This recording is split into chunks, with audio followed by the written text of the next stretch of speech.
venit acum la pădure. Acolo am intrat. Pe aici. Ba nu, pe acolo am venit, pe aici am intrat. Paul, prietenul meu, instalantul tot la fel prieten. Încă doi bosorogi înainte.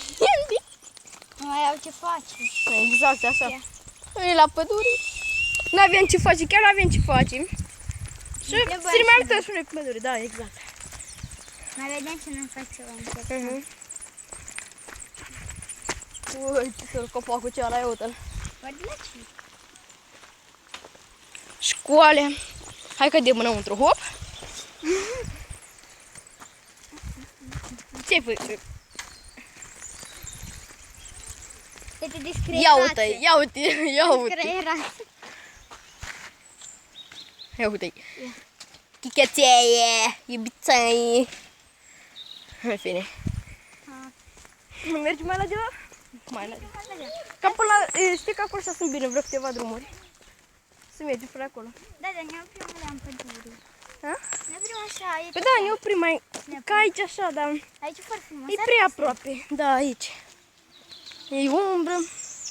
Și, bă, nu găsim macriși de pădure. Hei, băieții! Da. Uitați și pe biciclistul. Da, cealaltă care a zis mai înainte. Care era înainte. Bă, da, dar e Acolo e cascadă, dar e fain tare, mi-am place. Dacă... Aici și-am găsit niște oase de cal. Bă. Așa, niște oase de cal și un cap de cal, așa un cran, știi? Așa. Hai să ne oprim, să arătăm. Pa! Aruncă-te! Sinucidere! Bă, ce faci de fac cu băie, băieți? Da, bă. Bă, cineva s-a urcat cu mașina, uite că noi. Cascada... Cascada Niagara. Gara. Da, dacă asta e cascada Niagara. O, ce mare. Bă, pe aici s-am găsit. Pe la balastru ăla am găsit croniul ăla. Acolo așa. Acolo la balastru. Uite acolo. Pe acolo am găsit croniul ăla de cal.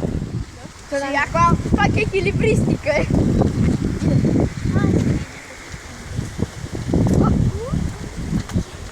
Eu mă doar chicioare. Ce scoți?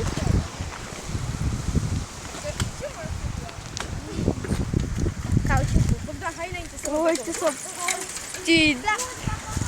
Ce s-a sfârmat malul pe acolo. Cascada Niagara de România. Hai să luăm înainte, să vezi și ne oprim mai pe pădure. Așa. Cascada Niagara de România. Și cred că o să ne vedem mai încolo.